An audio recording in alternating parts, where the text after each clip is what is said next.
بسم اللہ الرحمن الرحیم۔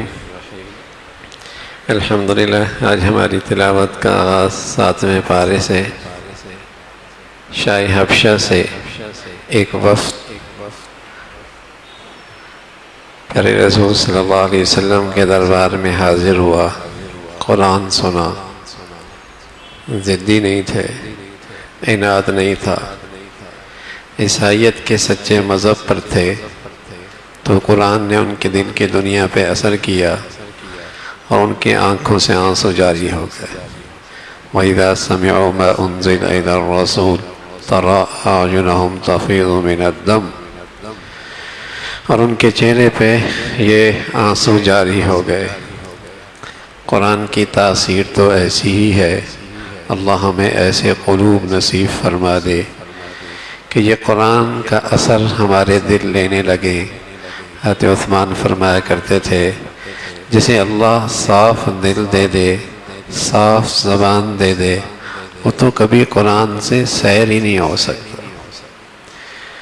جسے صاف زبان مل جائے، صاف دل مل جائے، وہ تو کبھی قرآن سے سیر ہی نہیں ہو سکتا۔ تو میرے عزیزو، دل کی صفائی کا موسم رمضان سے بڑھیا پھر کب آئے گا؟ دل کی صفائی کا موسم رمضان کے سوا پھر کہاں ملے گا؟ تو یہی تو موسم ہے، قرآن کی غذا لو، دل کی دنیا کو بہار، اس میں دن کی دنیا میں صفائی اور پاکیزگی پیدا کرو۔ اللہ کرے ہمیشہ ہمیں بھی قرآن سے وہ لطف آنے لگے، وہ مزہ آنے لگے۔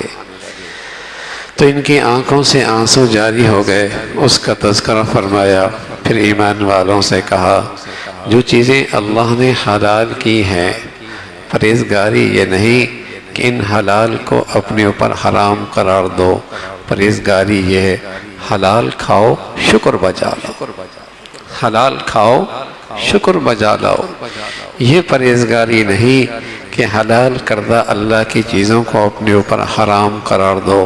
ہاں، بیماری ہے، پرہیز ہے، اس کی اجازت ہے، جیسے چینی سے لوگ پرہیز کرتے ہیں، بہت سارے اور مٹھاس سے لوگ پرہیز کرتے ہیں بیماری کی وجہ سے، ورنہ جو اللہ کی حلال کردہ چیزیں ہیں ان سے پرہیز کوئی بزرگی نہیں ہے۔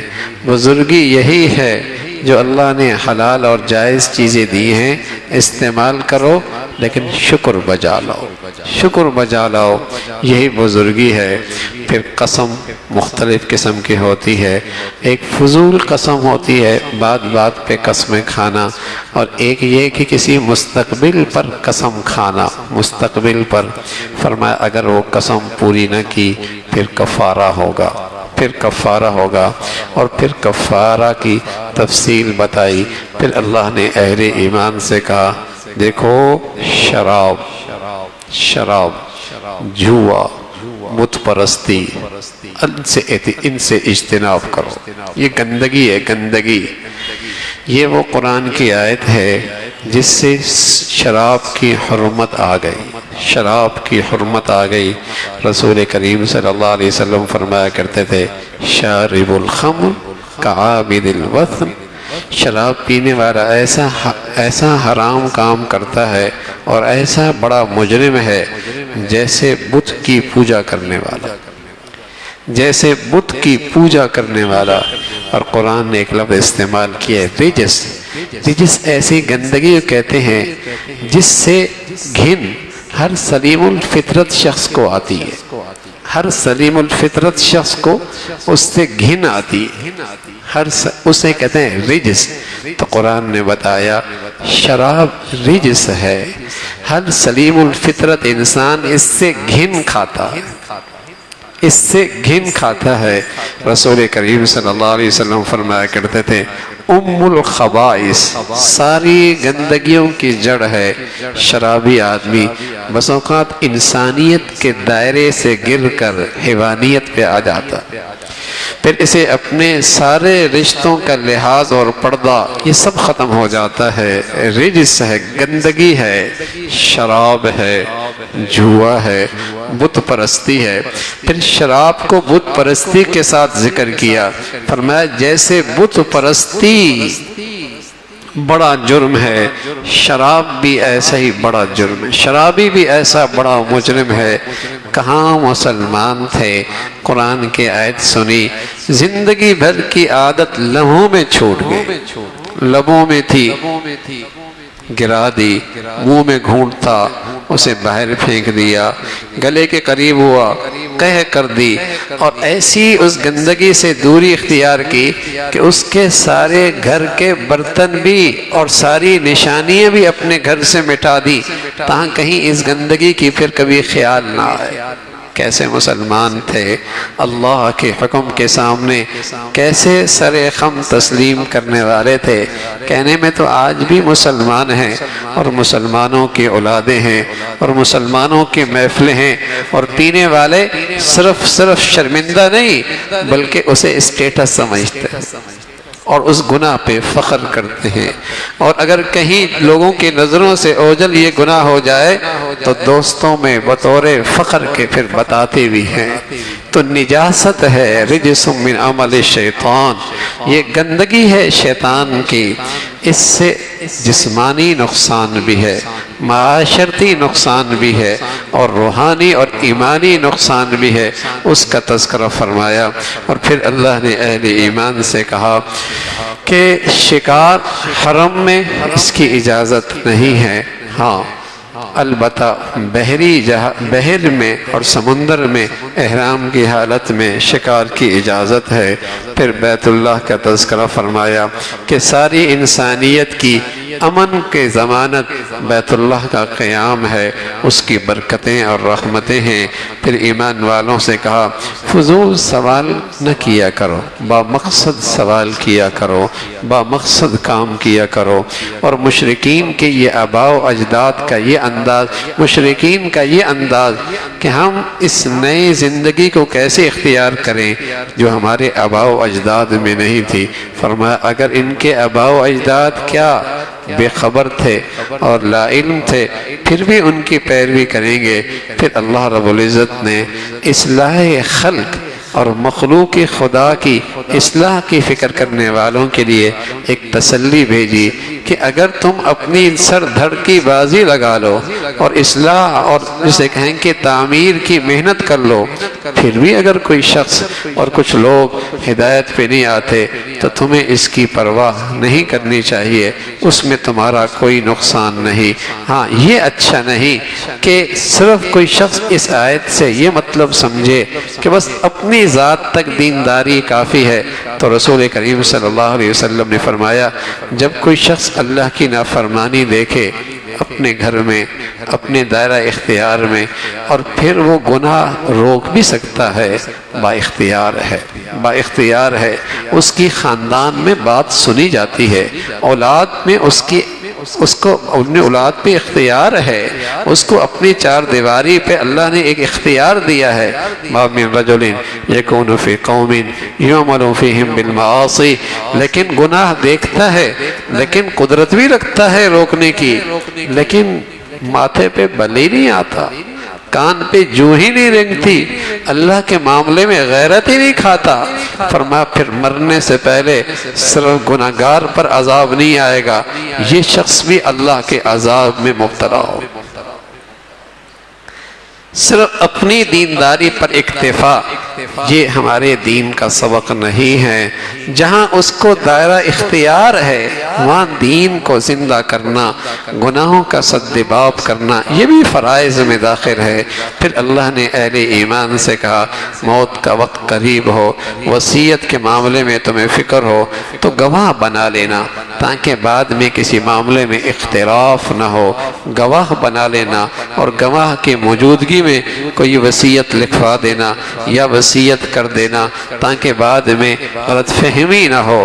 پھر اللہ نے آخرت کا منظرنامہ ذکر فرمایا جہاں اللہ سارے رسولوں سے ارشاد فرمائیں گے کیا میرا پیغام پہنچا دیا، اور قوم نے اور امت نے تمہیں کیا جواب دیا۔ اور پھر حضرت عیسیٰ علیہ السلام کا تذکرہ جو اللہ نے آپ کو نرالی شان عطا فرمائی تھی، اور آپ کو معجزے عطا فرمائے تھے، اور اللہ رب العزت نے آپ کو اپنی قدرت کا مظہر بنایا تھا، اس کا تذکرہ فرمایا۔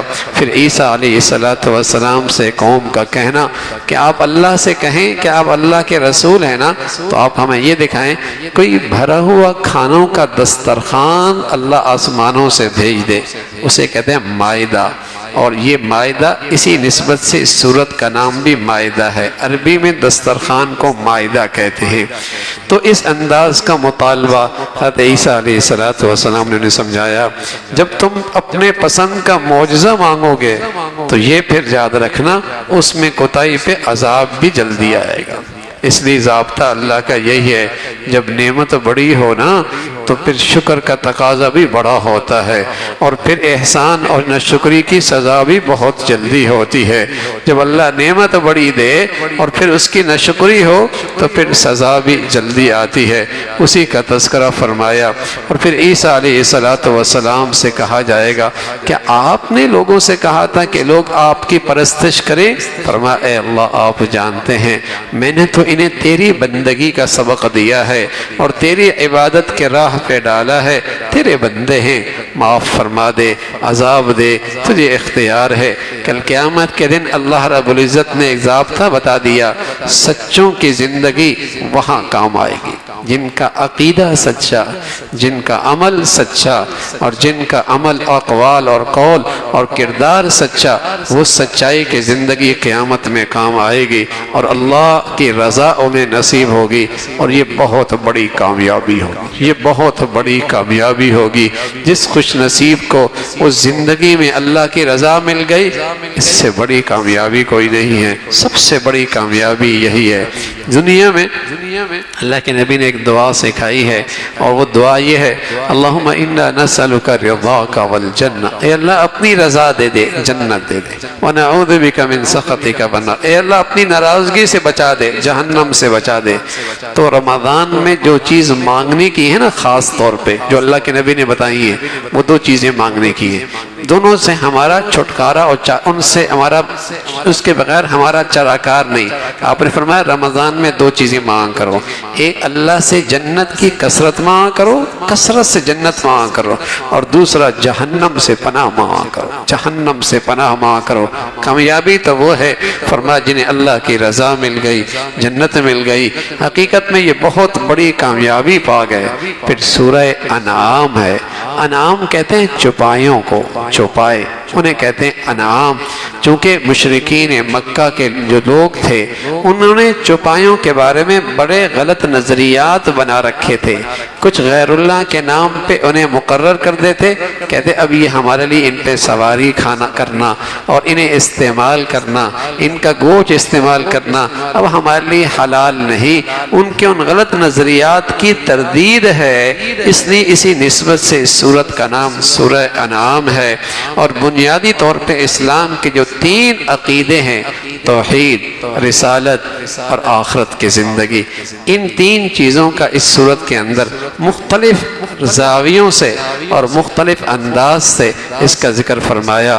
شروع میں اللہ کی بڑائی، اللہ کی تعریف، اللہ کی وحدانیت کا تذکرہ ہے، زندگی وہ دیتا ہے، پیدا وہ کرتا ہے، اور ہر شخص کو ایک وقت تک اللہ نے پیدا فرمایا ہے، پھر قیامت آنے والی ہے، اور قوموں کے پاس، مشرکین کے پاس جب اللہ کے حکم آتے ہیں تو یہ اس کا مذاق اڑاتے ہیں، انہیں کیا ماضی کی اقوام کا انجام کا اندازہ نہیں، کیسے اللہ رب العزت نے ان کی سرکشی اور پیغمبروں کی نافرمانی کی سزا انہیں دی ہے، زمین پہ چل پھر کے تو دیکھیں کیسا ان کا انجام ہوا ہے۔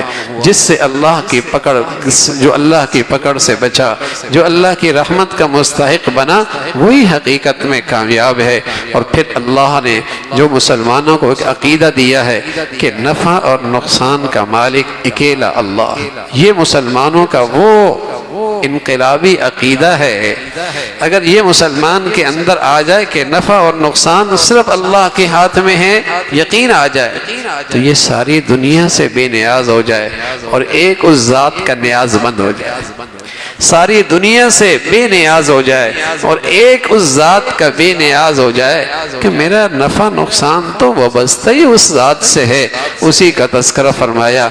دینے پہ آئے کوئی نہیں روک سکتا، اور جس سے وہ روک لے کون دے سکتا ہے؟ مصیبت میں ڈالنا چاہے کون بچا سکتا ہے؟ مصائب سے محفوظ کرنا چاہے کون مصیبت میں ڈال سکتا ہے؟ وَإِن يَمْسَسْكَ اللَّهُ بِضُرٍّ فَلَا كَاشِفَ لَهُ وَإِن يُرِدْكَ بِخَيْرٍ فَلَا رَادَّ لِفَضْلِهِ وَإِن يَمْسَسْكَ بِخَيْرٍ فَهُوَ عَلَى كُلِّ شَيْءٍ قَدِيرٌ وَهُوَ الْقَائِمُ۔ وہ بڑی زبردست ذات، وہ بڑی زبردست ذات ہے۔ مشرک بہت بڑے ظالم ہیں، اللہ کی طرف جھوٹی نسبت کرتے ہیں، اولاد کی، شرک کی، اور ساتھ اللہ کی صفات میں شریک ٹھہراتے ہیں۔ کبھی فرشتوں کے بارے میں یہ کہتے ہیں یہ اللہ کی بیٹیاں ہیں، بڑے ظالم ہیں۔ اس کا تذکرہ فرمایا، اور ان کا نظریہ ہے بس یہی جینا ہے، یہی مرنا ہے، بس یہی زندگی ہے۔ اگرچہ مسلمان کا یہ عقیدہ تو نہیں ہے، لیکن میرے عزیزو بس اوقات اس دنیا میں رہ کر لگتا ایسا ہی ہے کہ مسلمان بھی اسی کے لیے پیدا ہوا ہے، اسی کے لیے اس نے مرنا ہے، ورنہ آخرت کی جینے والے ایسے نہیں ہوتے جو سب کچھ دنیا کے خاطر اپنی زندگی گزار رہے ہوں۔ آخرت کے خاطر جینے والے ایسے نہیں ہوتے۔ تو آخرت کے خاطر جینے والے تو اس دنیا کو آخرت سنوارنے کے لیے محنت کا میدان بناتے ہیں۔ تو فرمایا یہ مشرک ہیں جو کہتے ہیں جینا بھی یہیں کا، مرنا بھی یہیں کا۔ پھر فرمایا یہ دنیا لعب و لہو، کھیل تماشا ہے۔ دیکھو نا بھائی، کسی گھر سے جنازہ ہے، کسی گھر میں ولادت ہے، کسی گھر میں رونا ہے، کسی گھر میں خوشیاں ہیں، کسی گھر کی آبادی ہے، کسی گھر کا اجڑنا ہے۔ جیسے چھوٹے بچے کھلونے میں بناتے ہیں اور پاؤں مٹی میں رکھ کر گھر بناتے ہیں، پھر توڑ دیتے ہیں، پھر بناتے ہیں، پھر توڑ دیتے ہیں۔ دنیا کا یہ تماشا ہر طرف لگا ہے، کھیل تماشا ہے۔ زندگی وہ ہے، زندگی وہ ہے، اور اس زندگی کا سب سے بڑا سرمایہ تقوی اور پرہیزگاری ہے۔ پھر اللہ رب العزت نے قرآن کی عظمت کا تذکرہ فرمایا اور ماضی کے قوموں کا تذکرہ فرمایا جنہوں نے اپنے پیغمبروں کی تکذیب کی اور پیغمبروں کی اتباع سے انکار کیا۔ اللہ نے انہیں پکڑا کہ شاید ان کے دلوں کے اندر نرمی آ جائے، لیکن ان کے دل سخت ہو گئے، ان کے دل سخت ہو گئے۔ گناہوں کی نحوست سے جب اللہ کی طرف سے تھپڑ لگے اور آدمی کے ہوش آ جائے تو یہ تھپڑ بھی رحمت بن جاتا ہے، اور اللہ کی طرف سے پکڑ آئے اور پھر بھی کوئی بندہ اللہ کی طرف رجوع نہ کرے، یہ علامت ہوتی ہے اس کا دل پتھر ہو گیا ہے، سینے کا دل نہ رہا، یہ پتھر کی طرح سخت ہو گیا ہے۔ عبرت ہی نہیں پکڑتا، اثر ہی نہیں لیتا۔ اللہ نے تھپڑ بھی مارا ہے، تنبیہ بھی کی ہے، سزا بھی کی ہے، دی ہے، لیکن پھر بھی یہ نہیں سنبھلتا۔ تو فرمایا ماضی کے قوموں کو بھی اللہ نے سزا دی، شاید رجوع کر لے، تضرعوا ولکن قست قلوبہم، ان کے دل بڑے سخت ہو گئے۔ پھر اللہ نے ایک اور معاملہ کیا، کبھی اللہ یہ بھی معاملہ کرتے ہیں کیا، جو وہ اللہ کے منکر ہوتے چلے گئے اور اللہ کی نافرمانی میں، سرکشی میں بڑھتے چلے گئے، اللہ نے ان کے لیے نعمتوں کے دروازے کھول دیے، نعمتوں کے دروازے کھول دیے، اور یہ ایک سزا ہے اللہ کی طرف سے، تاکہ انہیں ہوش ہی نہ آئے کہ ہم غلط کر رہے ہیں، تاکہ انہیں ہوش ہی نہ آئے کہ ہم غلط کر رہے ہیں، اور اسی گندگی کے ساتھ ان کی موت آ جائے۔ اس سے بڑا دنیا میں عذاب کوئی نہیں کہ آدمی کا خاتمہ کفر پہ ہو، آدمی کی موت کفر اور شرک پہ آئے، یہ اس دنیا کا سب سے بڑا عذاب ہے۔ تو کبھی اللہ یوں بھی سزا دیتے ہیں۔ اس لیے میرے عزیزو، کسی گناہگار پر دنیا کی فراوانی دیکھو تو رشک نہ کرنا، کیا پتہ اس کا انجام کیا ہونے والا ہے۔ وہ تو قابل ترس ہے، قابل رحم ہے، قابل رشک نہیں ہے۔ قابل رشک وہ خوش نصیب ہے، چاہے وہ جھونپڑی میں رہے چاہے کوٹھی میں رہے، جس کا سراپا اللہ کی بندگی میں گزر رہا ہے، جس کا سراپا اللہ کی بندگی میں گزر رہا ہے۔ کسی نافرمان کو نعمتوں میں دیکھ کر رشک نہ کرنا، نہ جانے اس کا انجام کیا ہونے والا ہے۔ خوش نصیب تو وہ ہے جسے اللہ نے اپنی بندگی پہ لگا رکھا ہے، تو اس کا تذکرہ فرمایا کہ ان کے دل سخت ہو گئے اور ان پر نعمتوں کے دروازے کھل گئے، پھر اللہ انہیں پکڑتا ہے جہاں پھر سنبھلنے کا موقع بھی نہیں ملتا، اسی کا تذکرہ فرمایا۔ پھر اللہ نے اہل ایمان سے کہا ایسی محفلوں میں نہ بیٹھنا اور ایسی نشست و برخاست میں نہ بیٹھنا جہاں اللہ کی نافرمانی ہوتی ہو، جہاں اللہ کے حکم ٹوٹتے ہوں۔ پھر اللہ رب العزت نے رسول کریم صلی اللہ علیہ وسلم کو اور تلقین فرمائی کہ اگر یہ لوگ دین کے سچے طالب آپ کی خدمت میں آئیں تو آپ کسی کی خاطر ان کو اپنی مجلس سے نہ اٹھائیں، اس کا تذکرہ فرمایا۔ پھر فرمایا علم غیب مشرکین آپ سے من پسند معجزات کا مطالبہ کرتے تھے، تو اس کا تذکرہ فرمایا کہ غیب کا علم صرف اللہ کے پاس ہے، غیب کا علم اسی کے پاس ہے، اور وہی ذات جاتی ہے درختوں کے پتے کتنے گر رہے ہیں، زمین کے اندر کیا ہے، زمین کے اندر سے نکلنے والے کا ذائقہ کیا ہے، اس صرف اللہ کے علم میں ہے، اور وہی ذات ہر چیز پہ غالب ہے۔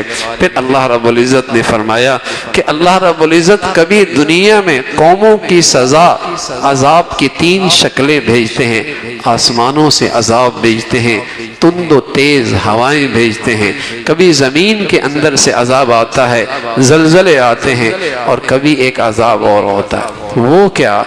آپس میں لڑائی، آپس کا قتل و قتال۔ رسول کریم صلی اللہ علیہ وسلم نے اپنی امت کے لیے دعا فرمائی، اللہ میری امت کو ان عذابوں سے بچا دے۔ فرمایا پہلا عذاب بھی نہیں ہوگا کہ آسمان سے کوئی ایسا عذاب ہو ساری امت کا ملیا میٹ ہو جائے، زمین سے کوئی ایسا عذاب ہو ساری امت ہی ختم ہو جائے، لیکن فرمایا ہاں تیسرا قسم ایسی ہے جس میں یہ امت بھی آزمائش کا شکار ہوگی، اور وہ آپس کا جھگڑا ہے اور آپس کی لڑائیاں ہیں، یہ بھی اللہ کا ایک عذاب ہوتا ہے، یہ بھی اللہ کا ایک عذاب ہے۔ اور اللہ کی رحمت کیا ہوتی ہے کہ محبتوں والی زندگی ہو، اتفاق والی زندگی ہو، یکجہتی والی زندگی ہو، اللہ ہمیں نصیب فرما دے۔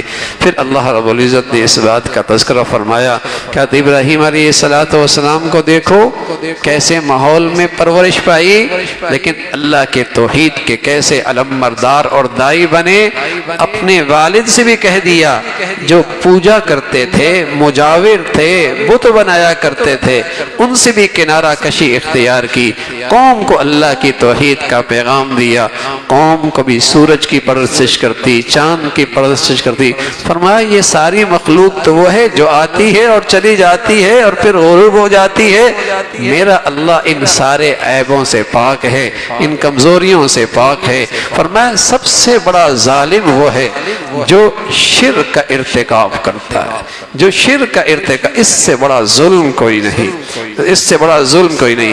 کوئی گھر کی عورت ہو، شوہر کی بڑی خدمت کرتی ہو، بڑی خدمت کرتی ہو، لیکن اگر وہ یہ کہہ دے کہ میرا ایک آشنا اور بھی ہے، تو غیرت مند مرد اس عورت کو برداشت نہیں کرے گا۔ اس کی ساری خوبیاں، ان ساری خوبیوں کی کوئی اہمیت نہیں ہوگی اس کے اس ایک عیب کی وجہ سے۔